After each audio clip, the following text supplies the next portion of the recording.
టెస్టులు చేసి కరోనాని కూడా ఆరోగ్యశ్రీలో జాయిన్ చేసి మాట్లాడితే మాట్లాడతారు. ఓకే వంశీ గారు, మా ఎమ్మెల్యే ఎంఎస్ రాజు గారు బూతులు తిట్టాడు అని చెప్పేసి వెంకటరెడ్డి నిరూపించకపోతే పద్ధతి ఫస్ట్ నిరూపిత కేసు పెడతారు. ఇప్పుడే తీసి బూతులు మాట్లాడాడు వినిపించి పబ్లిక్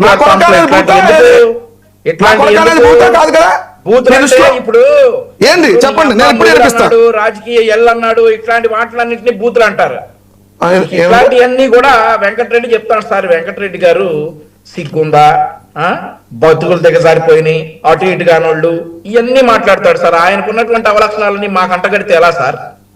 ఇప్పుడు సిగ్గులేదు వెంకటరెడ్డికి, భక్తులు దిగజారిపోయింది వైఎస్ఆర్సీ పార్టీ వాళ్ళకి. అవన్నీ మమ్మల్ని మీరు మనుషులు కాదు, రాక్షస జన్మలో పుట్టినటువంటి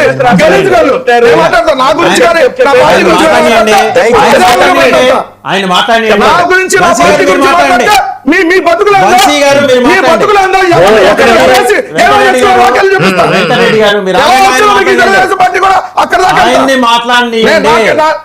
నేను నువ్వు దిగజారితే మీరు మాట్లాడేప్పుడు ఆయన మాట్లాడలేదు కదా, మీరు కంట్రోల్ చేయండి, ఆయన మాట్లాడండి, ఆయన కంట్రోల్ చేయండి, ఆయన మాట్లాడండి, మీరు కంట్రోల్ మీరు మాట్లాడండి. వంశీ గారు మీరు మాట్లాడండి. సార్ వెంకటరెడ్డి గారు స్టూడియోలో ఉన్నారు, నేను జూమ్ లో ఉన్నా, నా వాయిస్ ఎక్కువ వెళ్దు. వెంకటరెడ్డి గారు మాట్లాడటం మొదలు పెడితే నేను మ్యూట్ అయిపోతాను, ఆగుతాను. ఆయన మాట్లాడిందంతా ఎవరు సార్? ఈ రోజు సక్రమంగా సాగుతున్నటువంటి డిబేట్ లో దిగజారిన బతుకులు, సిగ్గులేని బతుకులు, అటు ఇటు కాని వాళ్ళు ఈ మాటలన్నీ అనింది ఎవరు సార్? వెంకటరెడ్డే కదా. మరి అలాంటప్పుడు ఎవరి దిగజారిన బతుకులు, ఎవరి సిగ్గులేని బతుకులు, ఎవరు అటు ఇటు కాని వాళ్ళు ఒకసారి నిరూపించాలి కదా సార్. ఆ క్రమంలో నేను మాట్లాడుతుంటే ఎందుకు సార్ వెంకటరెడ్డి అడ్డం పడతాడు? ఈ రోజు మరొకటి ఏంటంటే సార్, ఈయన అంటా ఉన్నాడు డీజీపీతో కోర్టుకు తీసుకొచ్చారంట, డీజీపీ గారిని ఈ కోర్టుకు తీసుకొచ్చారట. అసలు డీజీపీ గారితో తమరి హయాంలో ఆయన పొద్దు నుండి సాయంత్రం దాకా నిలబెట్టి సిఆర్పిసి సెక్షన్ లో చదివించారు సార్. మరొకటి ఈయన చెప్తా ఉంది ఏంటంటే తాడిపత్రిలో ఈయనే ఉదాహరణ అంట. ఎఫ్ఐఆర్ రాత్రికి కట్టేసి తెల్లారు అరెస్ట్ చేయడానికి ఈయనే ఉదాహరణ అంట. సిఐడిలో నేనే ఉదాహరణ, నా ఎఫ్ఐఆర్ చూడు, ఎఫ్ఐఆర్ నెంబర్ 11/2020 తెలీదు. అదే కదా మేము అరెస్ట్ చేసిన సంగతులు కూడా మమ్మల్ని, అందుకే కదా మీకు ఈ పరిస్థితులు వచ్చింది. మమ్మల్ని అరెస్ట్ చేసిన సంగతులు కూడా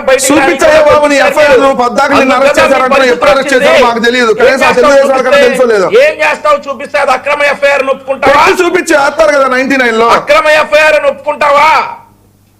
సో చూపించు నిన్ను అరెస్ట్ చేశారు.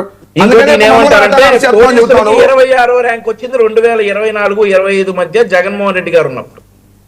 పోలీసులకు 26వ ర్యాంక్ వచ్చిందట రాష్ట్ర దేశవ్యాప్తంగా. అది జగన్మోహన్ రెడ్డి గారి హయాంలో అది జగన్మోహన్ రెడ్డి గారి హయాంలో వచ్చింది. సో ఇట్లాంటివన్నీ. మరొకటి ఏంటంటే ఒకటిసారి ఇక్కడ ఎవరు దాడులు చేసిన వాళ్ళ మీద కేసులు పెట్టాలి, ఇట్లాంటివన్నీ జరుగుతూ ఉన్నాయి. లా అండ్ ఆర్డర్ ఏదైనా కానీ అంబటి రాంబాబు గారి మీద కేసు పెట్టడం కావచ్చు, లేదంటే విరూపాక్ష గారి మీద కేసు పెట్టడం కావచ్చు, మేమే దాడి చేసి మేమే కేసులు పెడుతున్నామని చెప్పేసి వెంకటరెడ్డి గారు బాధపడతా ఉన్నారు సార్. ఆ రోజు అంబటి రాంబాబు గారు మాట్లాడినటువంటి మాటలు కావచ్చు, ఈ రోజు విరూపాక్ష గారు ఆ ఎమ్మెల్యే గారి మీదకి చేసినటువంటి దాడులు కావచ్చు, ఇవన్నీ వీటన్నిటిని చూసుకుని లా అండ్ ఆర్డర్ ఈ రక్షణలో భాగంగా వారి అరెస్టులు జరిగాయి. ఆ తర్వాత మా కార్యకర్తల మీద కూడా కేసులు నమోదు చేసినటువంటి సందర్భాలు ఉన్నాయి. గుంటూరులో ఏదైతే దాడులు జరిగాయో వాటి మీద కూడా కేసులు రిజిస్టర్ అయినటువంటి సందర్భాలు ఉన్నాయి. ఒకవేళ ఇక్కడ గనక మా కార్యకర్తలు దాడి చేసుకుంటే వీళ్ళ మీద కూడా ఎఫ్ఐఆర్ డెఫినెట్లీ అవుతుంది. కానీ తెలుగుదేశం పార్టీ కేంద్ర కార్యాలయం మీద 19 అక్టోబర్ 2021 దాడి చేసినప్పుడు కూటమి ప్రభుత్వం ఏర్పడేదాకా దాడి చేసిన వారిని అరెస్ట్ చేయలేదు, అండ్ ఆల్సో కేసులు కూడా సరిగ్గా రిజిస్టర్ చేయలేదు. సో వీటి గురించి చెప్పాలి. ఇక పట్టాభి గారి ఇంటికి వెళ్ళి అరెస్ట్ చేసింది కావచ్చు,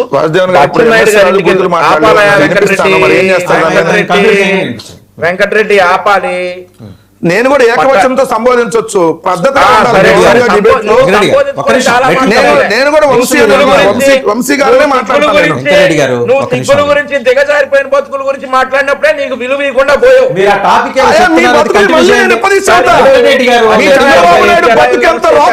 మళ్ళీ చెప్తా, సిగ్గు లేకపోతే సిగ్గు ఆయన మాట్లాడుతున్న ఎలా పడితే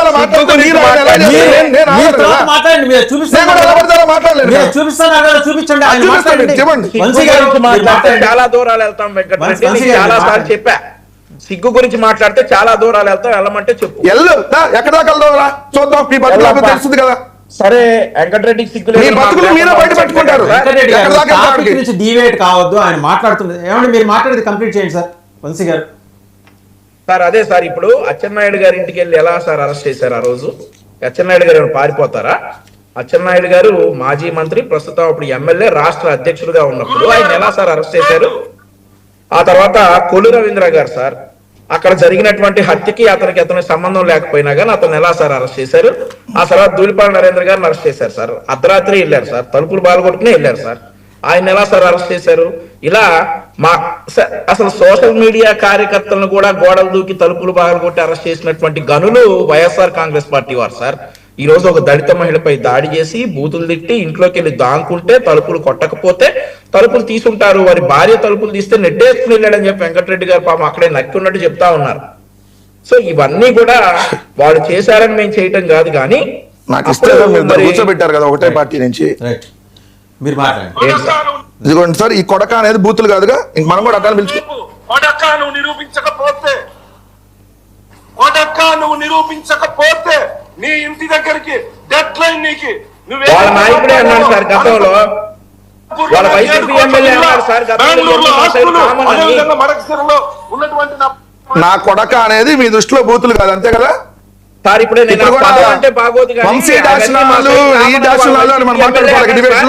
నేను ఆ పదం అంటే బాగోదు. ఇక్కడ వాళ్ళ ఎమ్మెల్యే అన్నాడు, అవన్నీ మా సైడ్ కామన్ అని చెప్పేసి వాళ్ళ అధికారం ఉన్నప్పుడు వాళ్ళ ఎమ్మెల్యే అన్నాడు. ఇప్పుడు ఇది కామన్. ఇంతకంటే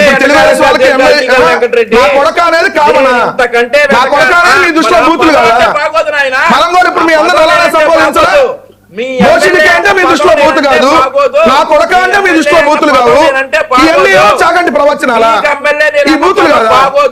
కొద్దిగా సిగ్గున్నారు, మనం డిబేట్ వచ్చాము, ఏం చేస్తున్నాం అనేటటువంటి కనీసం సోయి లేకుండా ఎంఎస్ రాజు బూతులే మాట్లాడండి. చాలా నీతి మంత్రులు, నోరు తెరిస్తే బూతులే, నోరు తెరిస్తే బూతులే వచ్చేది. నాగార్జున మాట్లాడతారు. నాగార్జున సార్, ఇంకోటి ఏంటంటే సార్, వెంకటరెడ్డి గారైనా మా సోదరులు వంశీ గారైనా ఒకసారి గుర్తుపెట్టుకోవాలి. వెంకటరెడ్డి గారు మీరు ఇందట నేను ఛాన్సాలు అబ్జర్వ్ చేశాను, చంద్రబాబు అంటున్నారు. మీరు చంద్రబాబు అన్నప్పుడు మా వంశీ గారైనా సరే నేనైనా జగనేనా అంటాం. జగన్